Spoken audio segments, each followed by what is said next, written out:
নমস্কাৰ প্ৰিয় বন্ধু বান্ধৱী সকল আপোনালোক সকলোকে মোৰ চেনেললৈ স্বাগতম জনাই আজি মই এটা বিশেষ ভিডিঅ' আপোনালোকৰ আগলৈ লৈ আনিছো আপোনালোকে চাই বহুত ভাল পাব এতিয়া যেহেতু ঠাণ্ডাৰ দিনত এটা বিশেষ সমস্যা হৈছে উফি হৈছে পুৰুষ মহিলা সকলোৰে বহুত ডাঙৰ সমস্যা উফি হলে মূৰটো খজুৱাই আৰু মূৰটো খজুৱালে চুলি সৰে তাৰ পৰা উফিৰ পৰা আৰু কপালত যেতিয়া উফিবোৰ নামি আহিব তাত সৰু সৰু গুটি হয় মুখত হালমন ওলাব ধৰে এইটো বহুত ডাঙৰ সমস্যা হৈ পৰে তাৰ বাবে অতি সহজ এটা ভিডিঅ' লৈ আনিছো আপোনালোকৰ ঘৰৰ সকলোৰে ঘৰে এই দুটা বস্তু পাকঘৰত ব্যৱহাৰ হৈয়ে থাকে সদায় সেই দুটা বস্তু শ্যাম্পুৰ লগত মিলাই আপোনালোকে শ্যাম্পু কৰিব যেতিয়াই মূৰটো ধুৱে তেতিয়াই আপোনালোকে শ্যাম্পুৰ লগত মিলাই মূৰ ধুব চাব যে অলপ দিনৰ পাছত উফিৰ সমস্যা নাইকিয়া হ'ব চুলিখিনিও ভাল হ'ব ঘন হ'ব সৰা চুলিখিনিও গজিবলৈ ধৰিব আৰু এক্সট্ৰা অইলবোৰো নাইকিয়া হ'ব আপোনালোকে ব্যৱহাৰ কৰি চাবচোন মই ভিডিঅ'টো কৰি দেখুৱাই দিম সেইদৰে কৰিব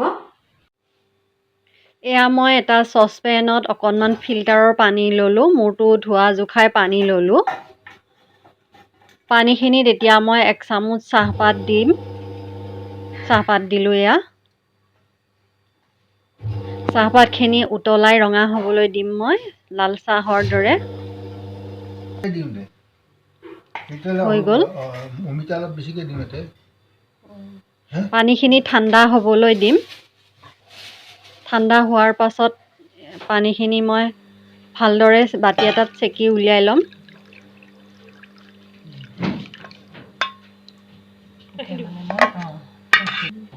এতিয়া মই একফাল নেমুৰ ৰস উলিয়াই তাত ব্যৱহাৰ কৰিছোঁ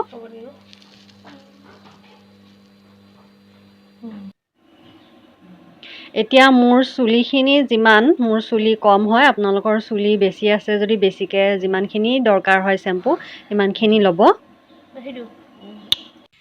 এতিয়া ভিডিঅ'ত দেখুৱাৰ দৰে গোটেইখিনি বস্তু ভালদৰে মিক্স কৰি মূৰটোত ঘঁহি ভালদৰে ধুই দিব